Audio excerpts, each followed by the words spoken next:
الحمد للہ وکفى وسلام علی عباده الذین اصطفى اللہم صلی علی محمد وعلی آل محمد کما صلیت علی ابراہیم وعلی آل ابراہیم انک حمید مجید اللہم بارک علی محمد وعلی آل محمد کما بارکت علی ابراہیم وعلی آل ابراہیم انک حمید مجید قال اللہ تبارک وتعالی اعوذ باللہ السمیع العلیم من الشیطان الرجیم بسم اللہ الرحمن الرحیم قل ان کان آباؤکم وابناؤکم وإخوانكم وأزواجكم وعشيرتكم وأموال اقترفتموها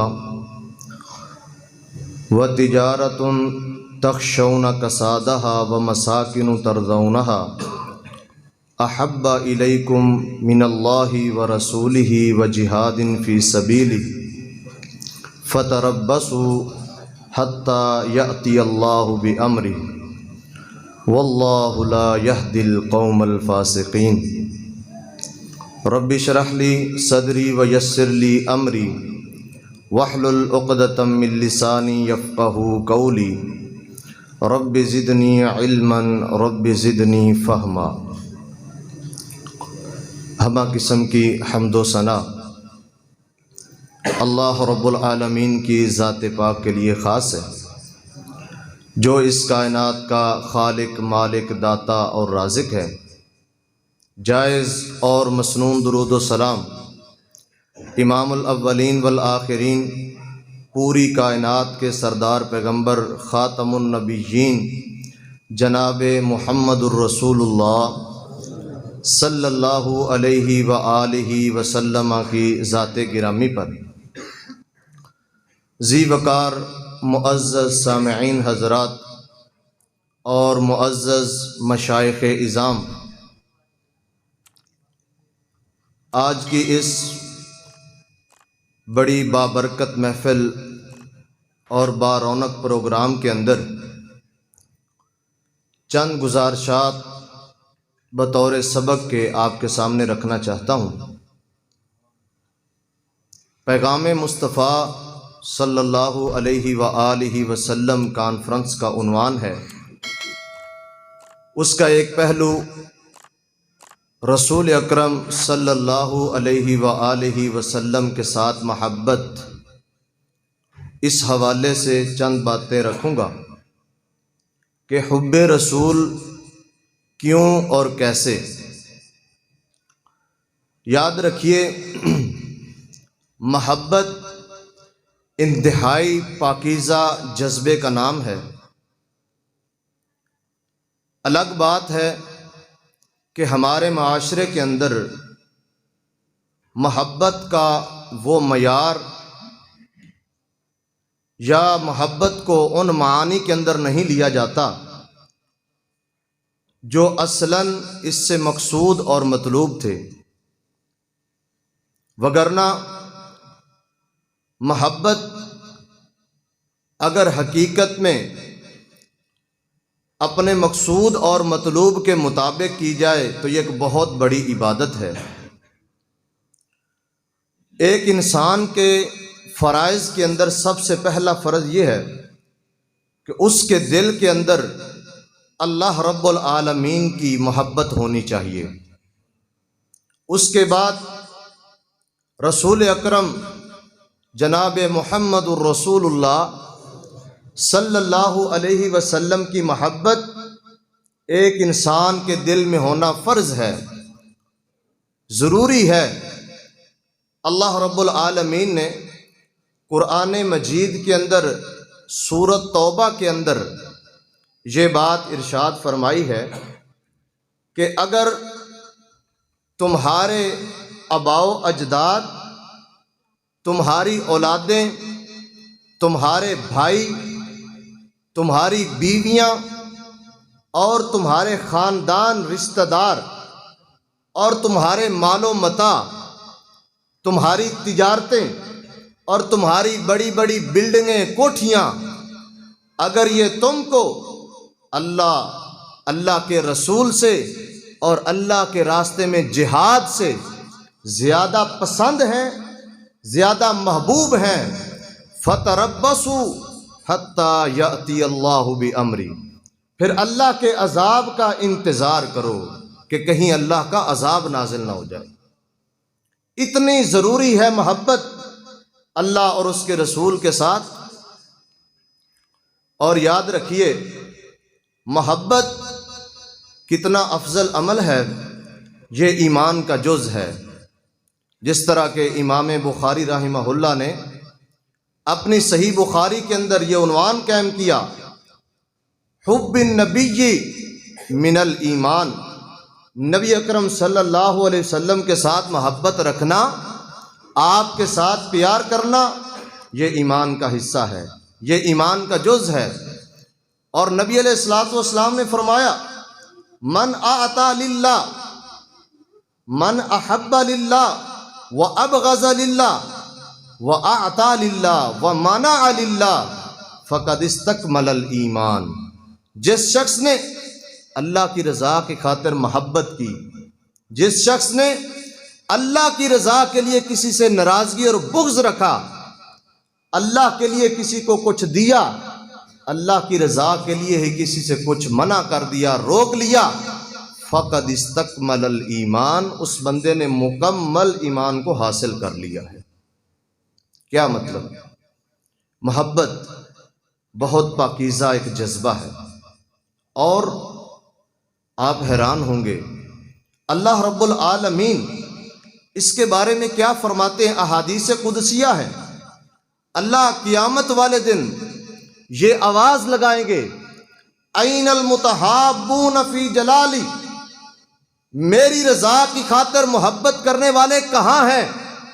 اذلہم فی ذلی یوم لا ذل الا ذلی، میری خاطر محبت کرنے والے کدھر ہیں؟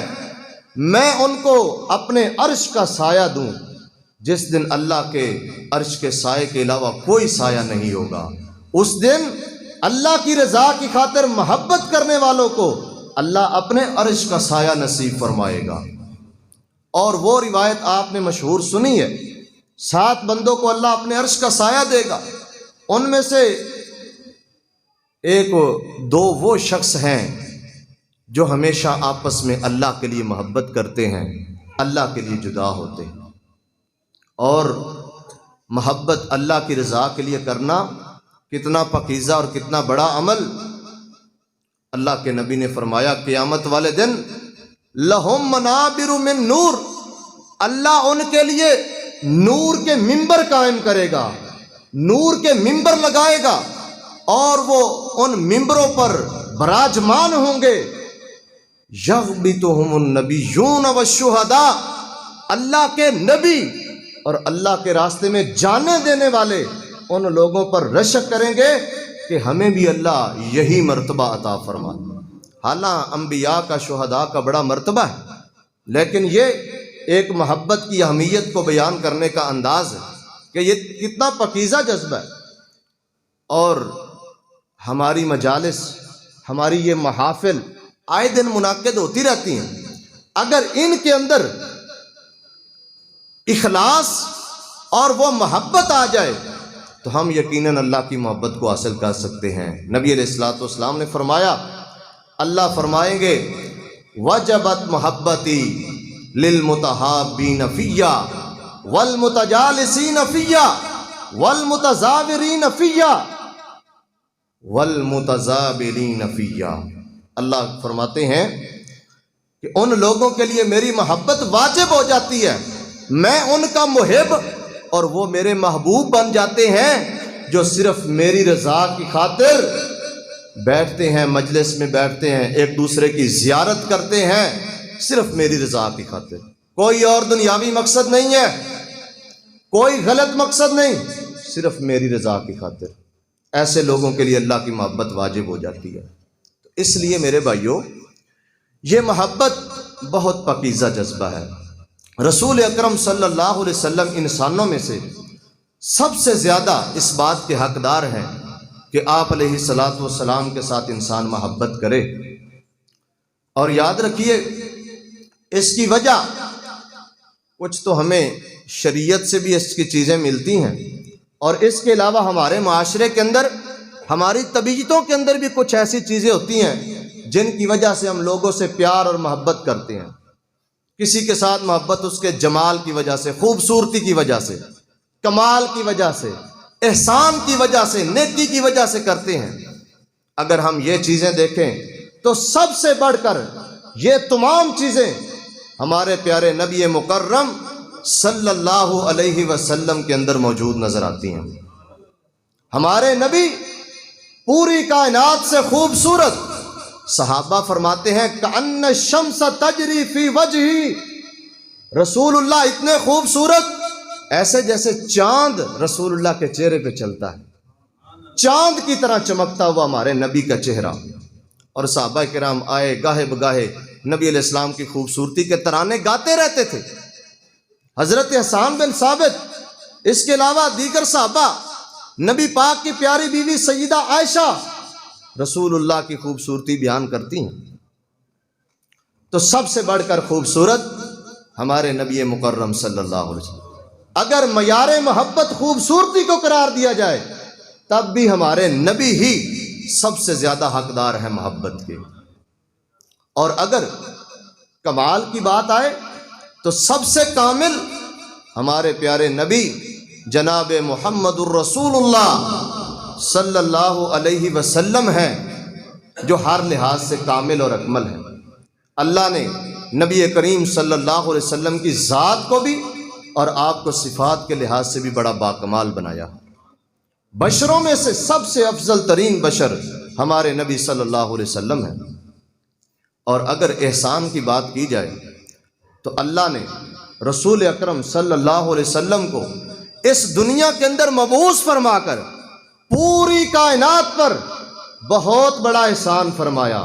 لقد من اللہ علی المؤمنین اذ بعث فیہم رسول، اللہ نے مومنوں پر بہت بڑا احسان کیا۔ اور کہیں اللہ فرماتے ہیں کہ تم جہنم کے کنارے پر پہنچ چکے تھے، اللہ نے اپنے نبی کو بھیج کر تم کو جہنم کی آگ سے بچایا۔ اس احسان کا بدلہ ہم چکا سکتے ہیں؟ کبھی بھی نہیں۔ اور اسی طرح جاہلیت کا دور ہے۔ آج جو عورت میرا جسم میری مرضی کے نعرے لگاتی ہے، اس کی کیا حالت تھی؟ زندہ درگور کی جاتی تھی۔ اللہ کے نبی آئے، ان بہنوں کی، ان بیٹیوں کی، ان ماؤں کی عزتوں کو محفوظ کر دیا گیا۔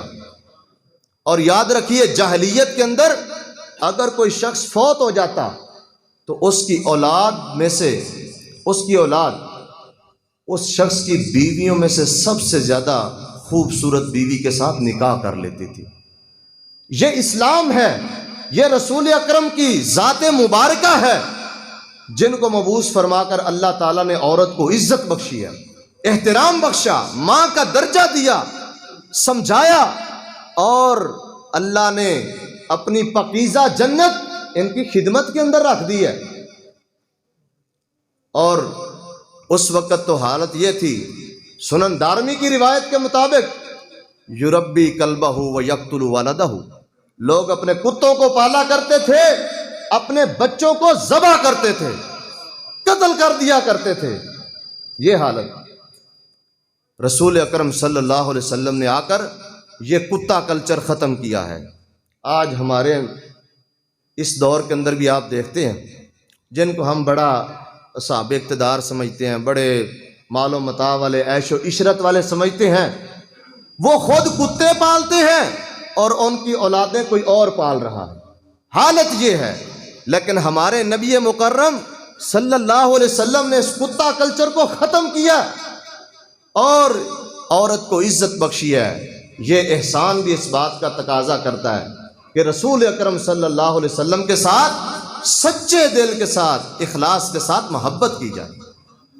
اور نبی کریم صلی اللہ علیہ وسلم نے فرمایا، سیدنا انس راوی ہیں، فرماتے ہیں لا یؤمن احدکم حتی اکون احب الیہ من والدہ ووالدہ والناس اجمعین۔ لوگو سنو، اس وقت تک تم میں سے کوئی بندہ ایمان کے دعوے میں سچا ہو ہی نہیں سکتا جب تک وہ اپنے اولاد، اپنے والدین اور ہر چیز سے، حتیٰ کہ اپنی جان سے، تمام لوگوں سے بڑھ کر مجھ سے محبت نہ کرنے لگ جائے، اس وقت تک مومن نہیں ہو سکتا۔ سیدنا عمر رضی اللہ تعالی عنہ، ایک دن نبی کریم صلی اللہ علیہ وسلم نے حضرت عمر کا ہاتھ تھاما ہوا ہے، چل رہے ہیں۔ سیدنا عمر فرماتے ہیں اللہ کے نبی، میں آپ سے ہر چیز سے بڑھ کر محبت کرتا ہوں لیکن اپنی جان سے بڑھ کر نہیں کرتا۔ اللہ کے نبی نے فرمایا نہیں بھی، بات ایسے نہیں بنی، تو مومن ہی نہیں ہو سکتا اس وقت۔ پھر دوبارہ بات دہرائی، فرمایا میں ہر چیز سے اور اپنی جان سے بھی بڑھ کر آپ کے ساتھ محبت کرتا ہوں۔ تو رسول اکرم صلی اللہ علیہ وسلم نے فرمایا الآن یا عمر، ہاں اب تو مومن ہوا، اب تیرے اندر ایمان کی چاشنی ہے۔ تو ذاق طعم الایمان من رضی باللہ ربا وبالاسلام دینا وبمحمد رسولا، اس بندے نے ایمان کا ذائقہ چکھ لیا جو اللہ کو رب مان کے راضی ہو گیا، جو اسلام کو اپنا دین مان کے راضی ہو گیا، اور رسول اکرم صلی اللہ علیہ وسلم کو اپنا نبی اور رسول مان کر راضی ہو گیا۔ اس لیے یہ تھا کہ محبت کیوں رسول اللہ صلی اللہ علیہ وسلم سے کرنی چاہیے۔ تو آپ علیہ الصلوۃ والسلام کی ذات ان تمام چیزوں کی پیش نظر سب سے زیادہ مستحق ہے کہ آپ کے ساتھ محبت کی جائے۔ اب سوال یہ ہے کہ رسول اکرم صلی اللہ علیہ وسلم کے ساتھ محبت کیسے کی جائے؟ رسول اکرم صلی اللہ علیہ وسلم کے ساتھ محبت کا طریقہ کار ہم نے صحابہ کرام سے سیکھنا ہے، تابعین اعظام سے سیکھنا ہے، ائمہ اور محدثین سے سیکھنا ہے کہ ان لوگوں نے نبی کریم صلی اللہ علیہ وسلم کے ساتھ کیسے محبت کی ہے۔ میں انتہائی اختصار کے ساتھ آپ کے سامنے چند مثالیں رکھتا ہوں کہ صحابہ نے کیسے محبت کی ہے اللہ کے نبی صلی اللہ علیہ وسلم کے ساتھ۔ سیدنا ابو بکر رضی اللہ تعالی عنہ، آپ لوگ رضی اللہ تعالیٰ عنہ نہیں کہتے؟ او بھائی، جب نبی کا نام آئے درود پڑھا کریں، صحابی کا نام آئے تو رضی اللہ تعالیٰ عنہ، یہ دعائیں ہیں اور مسلمہ ہیں، یہ پڑھنی چاہیے، اور درود پاک پڑھنا تو فرض ہے، ضروری ہے نبی مکرم صلی اللہ علیہ وسلم پر پڑھنا، اور یہ نبی علیہ السلام کے ساتھ محبت کی ایک دلیل اور علامت ہے کہ ہم رسول اللہ صلی اللہ علیہ وسلم پر درود پڑھیں، اور اس کا بہت بڑا اجر ہے۔ تو سیدنا ابو بکر صدیق رضی اللہ تعالی عنہ، ہجرت کی اجازت ملی، رسول اکرم صلی اللہ علیہ وسلم نے فرمایا، سیدنا ابو بکر کو بلا کر فرمایا کہ ہجرت کی اجازت مل گئی ہے، میں اب ہجرت کر کے مدینہ جانا چاہتا ہوں۔ تو سیدنا ابو بکر رضی اللہ تعالیٰ عنہ کی محبت دیکھیے، فرمایا اللہ کے نبی میں بھی آپ کے ساتھ جانا چاہتا ہوں، میں آپ کا خدمت گزار بننا چاہتا ہوں، میں آپ کے ساتھ چلنا چاہتا ہوں۔ تو رسول اللہ صلی اللہ علیہ وسلم نے اجازت مرحمت فرما دی کہ آپ بھی ساتھ جا سکتے ہیں۔ یہ بھی محبت کی دلیل ہے۔ اور راستے میں چل رہے ہیں، ایک جگہ پر آپ کو پتہ ہے نا، جب نبی علیہ الصلوۃ والسلام مکے سے چلے ہیں مدینہ کی طرف تو اعلان ہو گیا جو ان کو زندہ لے کر آئے گا یا نعوذ باللہ ان کے لاشیں لے کر آئے گا اس کو اتنا اتنا انعام دیا جائے گا۔ تو ایک شخص جو بعد میں مسلمان ہو کر صحابیت کے شرف سے مشرف ہوئے، سراقہ بن مالک جوشم، وہ بھی اسی لالچ کے اندر نکلتے ہیں۔ ایک جگہ پر دیکھتے ہیں کہ نبی علیہ السلام اور سیدنا ابو بکر جا رہے ہیں، پا لیا، قریب آ رہے ہیں۔ سیدنا ابو بکر فرمانے لگے اللہ کے نبی دشمن قریب آ چکا ہے، اور رونے لگ پڑے۔ نبی علیہ الصلوۃ والسلام نے فرمایا ابو بکر رو کیوں رہے ہو؟ فرمایا اللہ کے نبی میں اپنی ذات کی خاطر نہیں رو رہا، بلکہ میں تو آپ کی جان کی خاطر رو رہا ہوں کہ آپ کی جان خطرے میں ہے۔ پھر کیا ہوا؟ اللہ کے نبی نے بد دعا دی اس کافر کے، وہیں پر وہ پاؤں دھنس گئے، وہ وہیں پر رک گیا۔ یہ ہے نبی علیہ الصلوۃ والسلام کے ساتھ صحابی کی محبت، کہ اپنی جان کی پرواہ نہیں ہے، نبی علیہ الصلوۃ والسلام کی جان کی فکر ہے۔ اور سیدنا عمر کا جس طرح میں نے آپ کو بتایا کہ حضرت عمر رضی اللہ تعالی عنہ فرماتے ہیں کہ میں اپنی جان سے بھی بڑھ کر رسول اللہ سے پیار کرتا ہوں۔ سیدنا علی رضی اللہ تعالیٰ عنہ سے کسی نے پوچھا کہ تمہاری رسول اللہ کے ساتھ محبت کیسی ہے، تم نبی علیہ السلام کے ساتھ کس طرح محبت کرتے ہو؟ سیدنا علی رضی اللہ تعالیٰ نے جواب دیا، طبرانی کی روایت، فرماتے ہیں کہ ہم نبی کے ساتھ محبت کرتے ہیں اپنے آباء و اجداد سے بڑھ کر، اپنی اولادوں سے بڑھ کر، اپنی بیویوں سے بڑھ کر، اپنی ماں سے بڑھ کر، اور ہم اس ٹھنڈے پانی سے بڑھ کر نبی پاک کے ساتھ محبت کرتے ہیں۔ جس وقت انسان کو سخت پیاس ہو تو ٹھنڈا پانی پاس پڑا ہو، اور جتنا اس کو پینے کو دل چاہتا ہے اس سے بھی بڑھ کر ہم رسول اللہ صلی اللہ علیہ وسلم کے ساتھ محبت کرتے ہیں۔ یہ تھا صحابہ کا معیار محبت کا۔ اور آپ حیران ہوں گے، غزوہ احد کا موقع ہے، مسلمانوں کے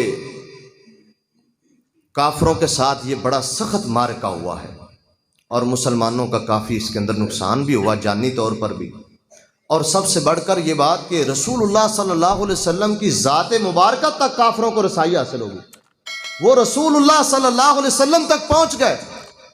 تو آپ کے ایک صحابی سیدنا ابو طلحہ انصاری رضی اللہ تعالی عنہ رسول اللہ کے سامنے ڈھال بنے ہوئے ہیں، آپ کا دفاع کر رہے ہیں، اور نبی علیہ السلام اپنی گردن بلند کر کے کافروں کو دیکھتے ہیں تو کیا فرماتے ہیں؟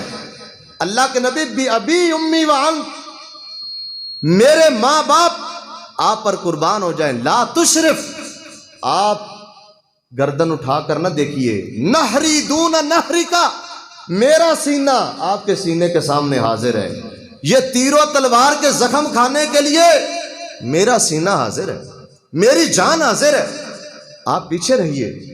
یہ ہے صحابہ کا محبت کا معیار۔ اور ایک دوسرا واقعہ ذہن میں آیا کہ طلحہ بن عبید اللہ رضی اللہ تعالی عنہ، یہ بھی نبی علیہ السلام کے بڑے زبردست جانسار صحابی ہیں۔ اسی غزوہ احد کے موقع پر جب مسلمانوں کے لشکر کے اندر ایک بھگدڑ مچی تو نبی علیہ السلام کے ارد گرد صرف 12 بندے رہ گئے۔ کتنے بندے رہ گئے؟ 12 بندے، جو آپ کے دفاع کے لیے۔ رسول اللہ صلی اللہ علیہ وسلم نے دیکھا کہ مشرکین قریب آ گئے، تو آپ نے فرمایا کون دفاع کرے گا، کون ان کے ساتھ جنگ کرے گا، لڑے گا، لڑائی کرے گا؟ تو حضرت طلحہ بن عبید اللہ فرماتے ہیں کہ میں حاضر ہوں۔ آپ نے فرمایا تو ٹھہر جا، تو رک جا، کوئی اور آئے۔ تو ایک انصاری صحابی آئے، آپ نے فرمایا تم لڑو، لڑتے لڑتے شہید ہو گئے۔ دوسری مرتبہ پھر آپ نے اعلان کیا اب کون لڑے گا؟ طلحہ بن عبید اللہ نے خود اپنے آپ کو پیش کر دیا، فرمایا تو ٹھہر جا۔ تیسری مرتبہ کرتے کرتے وہ 11 کے 11 صحابہ رسول اللہ کا دفاع کرتے ہوئے سارے کے سارے جام شہادت نوش فرما گئے۔ اب صرف طلحہ بن عبید اللہ بچ گئے۔ تو طلحہ بن عبید اللہ رضی اللہ تعالی عنہ، اب ان کا موقع ہے۔ رسول اللہ نے فرمایا اب تم لڑو۔ تو اتنی جواں مردی سے لڑے، اتنی بہادری سے لڑے، تلوار لگی، انگلیاں کٹ گئی اور زبان سے ہائے کا لفظ نکلا۔ رسول اللہ صلی اللہ علیہ وسلم نے فرمایا اگر اس لفظ کی جگہ تم بسم اللہ کہتے تو آسمان کے نورانی ملائکہ تمہیں اسی طرح آسمان پر اٹھا لیں۔ کتنی بڑی بات! یہ صحابہ کرام اپنی جانوں کی پرواہ کیے بغیر رسول اللہ کے سامنے لڑ رہے ہیں۔ یہ ہے نبی کے ساتھ محبت۔ غزوہ احد کا ہی موقع ہے۔ بنو دینار قبیلے کی ایک عورت، خاتون بھاگتی ہوئی آ رہی ہے۔ جب یہ خبر دی گئی نا اس کو کہ تیرا باپ بھی شہید ہو گیا، تیرا خامد بھی شہید ہو گیا، تیرا بھائی بھی شہید ہو گیا، خبر دی گئی تو پوچھا رسول اللہ کا حال بتلاؤ، نبی پاک کا بتلاؤ، آپ کیسے ہیں؟ تو خبر دینے والے نے خبر دی کہ رسول اللہ خیریت سے ہیں صلی اللہ علیہ وآلہ وسلم، آپ علیہ السلام خیریت سے ہیں۔ یقین نہیں آیا خود جا کر رسول اللہ صلی اللہ علیہ وسلم کی جب تک زیارت نہیں کر لی تب تک یقین نہیں آیا. تو کیا فرمایا؟ کل مصیبت بعدک جلل، آپ کے بعد تو ہر مصیبت ہی ہیج ہے، کوئی پریشانی نہیں، کوئی دکھ نہیں، کوئی تکلیف نہیں، بس آپ سلامت رہیں. یہ ہے صحابہ کرام کا محبت کا معیار. اس طرح محبت کرنا چاہ رہے تو میرے بھائیوں، محبت اس کا اصل معیار وہ ہے رسول اللہ صلی اللہ علیہ وسلم کی اطاعت، آپ کی فرما برداری. ایک مقولہ مشہور ہے، ان المحب لمن یحبہ مطیعہ، جو شخص کسی کے ساتھ محبت کرتا ہے وہ اس کا فرما بردار ہوتا ہے، اس کا مطیع ہوتا ہے، اس کا تابع ہوتا ہے.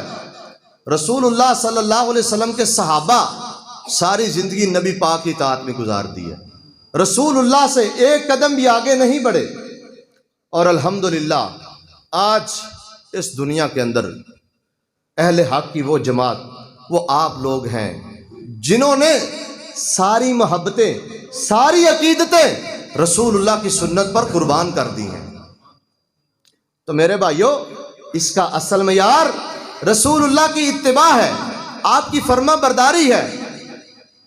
اس وقت تک کوئی بندہ کسی کے ساتھ محبت میں سچا ہو ہی نہیں سکتا جب تک اس کی فرما برداری نہ کرے. تو صحابہ کرام نے رسول اللہ صلی اللہ علیہ وسلم کے نقش قدم پر بڑے اچھے انداز سے چلے. اس کے سینکڑوں واقعات، سینکڑوں اس کی مثالیں ہیں کہ نبی علیہ الصلوۃ والسلام کے صحابہ نے کس طرح نبی کریم صلی اللہ علیہ وسلم کی اطاعت کی ہے. ایک دفعہ نبی پاک صلی اللہ علیہ وسلم نے سونے کی انگوٹھی بنوائی تو سارے صحابہ نے آپ کو دیکھ کر سونے کی انگوٹھیاں بنوا لی. آپ نے فرمایا بھی تم نے انگوٹھیاں بنوا لی ہیں؟ غصے کا اظہار فرمایا، اپنی انگوٹھی کو پھینک دیا، اپنی انگوٹھی نبی علیہ السلام نے پھینک دی. سارے صحابہ کرام نے آپ کی اطاعت اور فرما برداری کے اندر اپنی انگوٹھیاں بھی پھینک دی. یہ ہے اطاعت، یہ فرما برداری. ایک صحابی مسجد کے اندر آ رہے ہیں، رسول اللہ مسجد میں تشریف فرما ہے صلی اللہ علیہ وسلم. آپ کوئی بات ارشاد فرما رہے ہیں، آپ نے باتیں کرتے کرتے ہوئے یہ فرمایا بیٹھ جاؤ. وہ صحابی جو آ رہا ہے ابھی پیچھے ہے، اس کے کانوں میں لفظ بیٹھ جاؤ پڑ گیا. یہ جو بیٹھ جانے کا حکم تھا نا، یہ اس کے کانوں میں گیا، صحابی وہیں پر بیٹھ گیا. یہ ہے اتباع کا معنی، یہ ہے محبت. اور صحابہ کرام یہ نہیں پوچھتے تھے کہ یہ حکم فرض ہے، سنت ہے، واجب ہے، کیا ہے، اس کا کیا حکم ہے، بلکہ ہر پل نبی علیہ السلام کی اتباع اور اطاعت کرتے تھے. رسول اللہ صلی اللہ علیہ وسلم نماز پڑھا رہے ہیں، آپ کے جوتے کو گندگی لگی ہوئی ہے. سیدنا جبریل نے آ کر اطلاع دی کہ آپ کے جوتے پہ گندگی ہے. آپ نے جوتا اتار دیا، سارے صحابہ نے پیچھے جوتا اتار دیا، سارے صحابہ نے اتار دیا. تو آپ نے بعد میں پوچھا اور ساتھ وجہ بھی بتائی کہ میں نے تو اس وجہ سے اتارا تھا، تم نے کیوں اتار دیا؟ انہوں نے کہا رسول اللہ آپ کی پیروی میں اتار دیا، آپ کی اتباع اور فرما برداری میں اتارا ہے.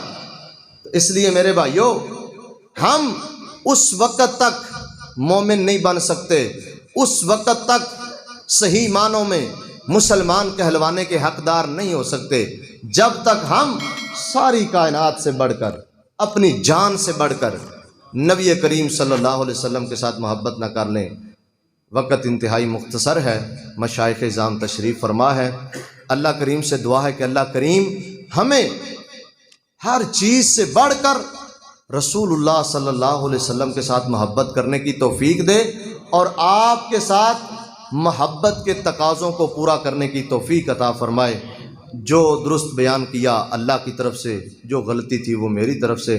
اللہ کریم ہم سب کا خاتمہ ایمان پر فرمائے، اور اللہ تعالی ہمیں آپس کے اندر بھی اللہ کی رضا کے لیے محبت کرنے کی توفیق عطا فرمائے. جس طرح اللہ نے یہاں ہمیں جمع کیا، اللہ اپنی توفیق سے، اپنی رحمت سے ہمیں جنت میں جمع فرمائے. وآخر دعوایا ان الحمد للہ رب العالمین.